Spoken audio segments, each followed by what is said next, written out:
to assume he means London, England, and not London, Ontario, which is like 3 hours from where I live.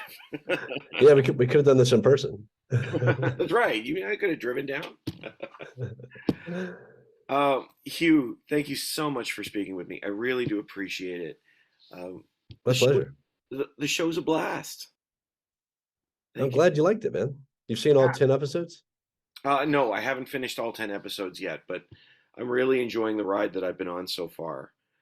Good. I want to know what not to say, so I don't want to spoil anything for you. Well, that's on you. Whatever. Yeah, I exactly. will. Yeah, like whatever sorts of things you want to say, you can say. But no, I'm still fairly early in the journey. I'm about 3 or 4 episodes in, and I'm really loving it. I'm loving the ride and the atmosphere. It's really well done. Um, Thanks, man. where'd the story come from? I know they're based on your short stories. Yeah, the I wrote a short story called Wool years ago. I had an it was going to be a novel originally, and I was working on other novels at the time, so I decided I'm just going to put this out as a little like novella, little 50-page short story and put it online. And I had a few motivations. I was just really fascinated what it was doing to us to get all of our information through screens, to get our news and our view of the outside world through 24-hour news, which is normally bad news because that's what we tune into. And that's how a lot of my sci-fi stories start, just with an observation about the world or the human condition. And then you think of some way to tweak it or make it worse, and what effect that would have on an interesting cast of characters. So it all started with the wall screen, and then the silo is just a way to trap people, so they only had that one view of the outside world. And in my mind, the people who would start to mistrust that or think the world could be a better place are the people who would be heroes, in my book. You mentioned about reflecting the world. Forgive me if I missed when you said what year you wrote this, but there's obvious connections to the pandemic. It's Um, I wrote this 12 years ago. wow, really? Yeah, yeah. So it's 2010 or 2011. Um, yeah, it was wild going through the pandemic because I've written other stuff. I've written zombie novels. I've written all kinds of different stories, over 20 novels over the years. And living through the pandemic was like being in fiction. Like I just didn't think I would see something like that in my lifetime. Just everyone wearing masks and our fear of each other, and so many people passing away. It was it was weird to see stuff that I would usually make up kind of creeping into our everyday world. I this is not, forgive me when I say this. This is not the first sci-fi series or film that I've seen where people have said this to me, because there is such a high level of relevance here, and I'm hearing story after story of, oh, I wrote this 10 years ago. And that amazes me. It's one of the things I love about sci-fi is we take these otherworldly circumstances and then they seem to hit. And Yeah. it's so bizarre. Another thing, like Snowden had not come out yet. Like we didn't know that the Yeah. CIA was like tapping communication, and a huge part of the story in the book, and you'll see later in the TV show, is the people in the silo are keeping tabs on everything and keeping data, and trying to understand what kind of people we are. And now that's something that China is doing to determine the how trustworthy each person is for insurance and all kinds of other things.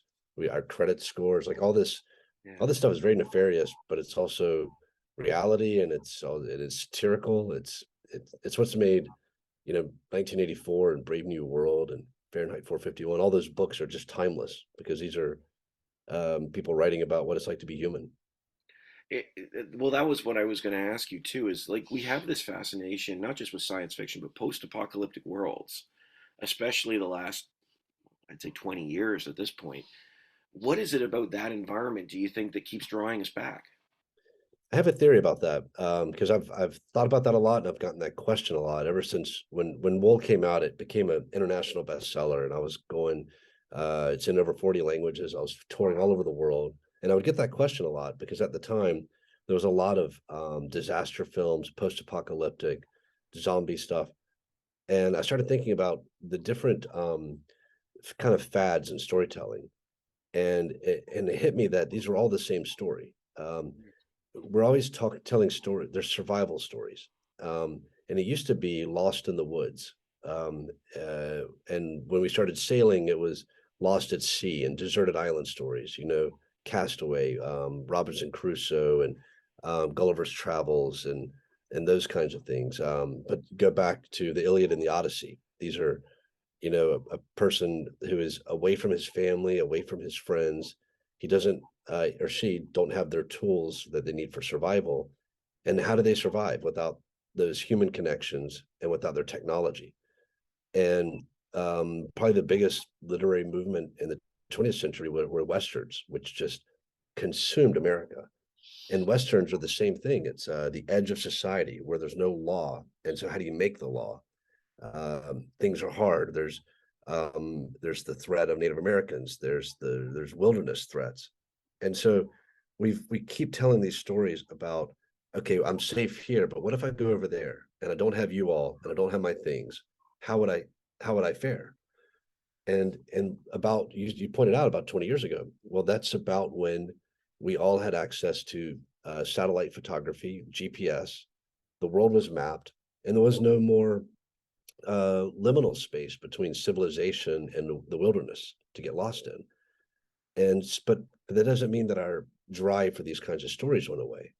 So what did we start doing? We started telling like deserted in on Mars and lost in space and lost in time.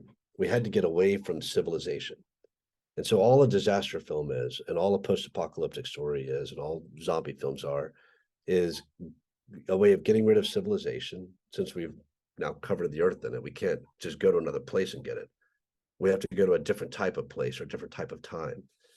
And so it seems like a fad, but I think it's just a solution to a really deep problem that we had with our storytelling, where we no longer had a wilderness to write about. Very long-winded answer, but you can tell I've been thinking about this a lot. I think that's phenomenal. In fact, it almost just sounds like you're saying we're consistently lost. Um, Totally. I think stories are a survival tool, and I think we're trying to teach each other.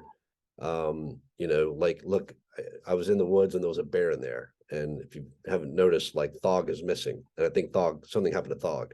Like these are the kinds of stories that we want to tune into, and it goes to Silo and why we're drawn to that bad news because our ears perk up. Like this is information that's important for my survival. The people who had that kind of ear had more children, and here we all are. The people are like, bear in the woods, I'll go see. Like those people are gone. So we're descended from, you know, many generations of people who were curious about the dangers of the world, and now we're wondering why we keep telling stories about the dangers of the world. Like this is how we got here. well, it's interesting you say that because I mean the villains in this show, shall we say, um, tap into something that we see in other villains based on what you're talking about with this history of storytelling. It's control and Yep. control of the story, control of the narrative. So if we're just based on what you're saying here, would you suggest that may be the greatest fear? Because if we push beyond our boundaries and we're continuing to learn things, who owns the story and who owns the truth becomes a powerful weapon. The most powerful, and that's why I don't want to spoil like who's really in charge here. But every time a layer gets peeled back, it's not who you thought it was, Hmm. but it's more of exactly what you're talking about. And if we get to tell the whole story over several seasons, you'll see that that you've nailed it. It's this the control of the truth and the story. Those are the most powerful people. I think what's interesting about this story and the books and the TV show is you should have a debate between people and even within yourself about whether or not the bad guys are really bad, or if they don't see any other way to keep everyone safe. And I think we need to have more dialogue between political ideologies who all want the same thing, but these extremes think that the other way of doing things is either dehumanizing or destructive. And you know, I think when we get down to it, we all want the same stuff. We just are fearful of everyone else's tactics getting us there, and that difference leads to just a whole lot of like social strife and discomfort. That's so interesting. So, if I'm hearing you right, the greater issue isn't ideology, it's methodology? Is I that think so. Yeah. Well, I think, because ideology leads to methodology. So right? I think you can have both. But there's in the book uh there's a mention of Jean-Jacques Rousseau and Thomas Hobbes. These are the kind of the best philosophers to stand for two very different extremes. One thinks you need Leviathan, a very powerful oversight to keep people in line. And the other thinks if you just let people do whatever their heart desires, everything will be fine. Um, uh, One is obviously wrong, and the other is obviously like a totalitarian discomfort. And so the reality has to be somewhere in the middle. And I think once we all agree that we're some blend of these two, then we can start reaching some kind of compromise. We don't have to be as hardline as we pretend to be. I love that. That is fascinating. That is really interesting. Um, just talking about. Well, actually, I'll ask this now. So, with that having been said, what do you think hope looks like in a world of silo? I think that may be the best question I've ever had in 12 years of talking about this story. I think hope looks like where Juliet ends up in this story. And I love stories where the characters have a journey and they don't stay the same throughout the story. It's easy to write stories where you have this character, you idealize them and you just let them stay this perfect self and the plot happens to them, but that's not how this story uh, unfolds. There's a real amazing human character in Juliet, and her change over the course of this story changes how she tackles problems and treats people. And she starts to become a better person with better solutions. And in the beginning, she doesn't want to deal with anybody. She thinks machines can be fixed, but people are permanently broken. So she doesn't want to have anything to do with them. And I think her relationship with George starts to get to the core of her, past her childhood traumas and get into that part that thinks love is possible, humanity's worth it.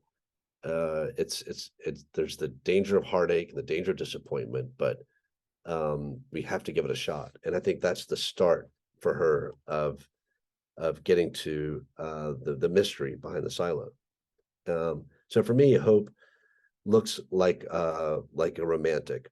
It's someone who has had their hearts broken many times, but every time they're willing to believe in the best because if you're right, that's all it takes to have all that heartache worth it. That's kind of where I am personally in my life. Like just finding love late in life or later in life.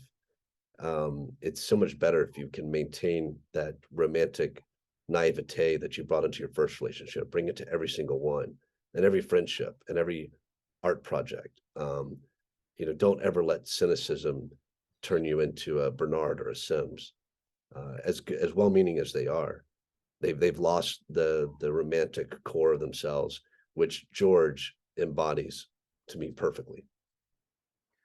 I love that, and forgive me. I think George is David's character. Yes. No, Uh, well, I think Holston has a lot of that too. There's a lot of romanticism in the pilot. George is Juliet's boyfriend, who we yes. Sorry. see in Yes. the second episode. No, Yeah. and it's a lot of characters, and they're they're meeting their end. But I think no, bring a good point. David, who plays Holston, has that with this exact same relationship with Allison, his wife. Like he's like, you follow the rules, that's it. And I think his relationship, and that was the whole story originally. The Juliet story got added on as the novel took off, but you're making me realize that really Juliet's story is just a retelling of Holston's story in a lot of ways.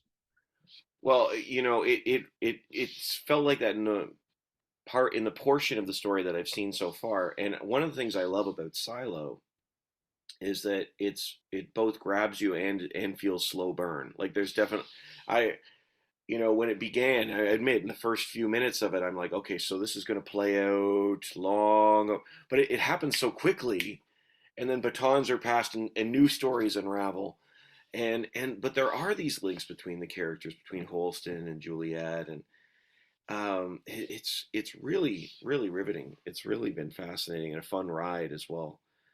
Thanks, Steve. I Um, appreciate that. Absolutely. What do you hope people take away from the series? I whenever I sign a copy of Wool, I've been doing this for a long time. The first dedication when I self-published it was for those who dare to hope, because that to me was the theme. Like I think hope is courageous and takes kind of a bit of a flight, of a leap of faith.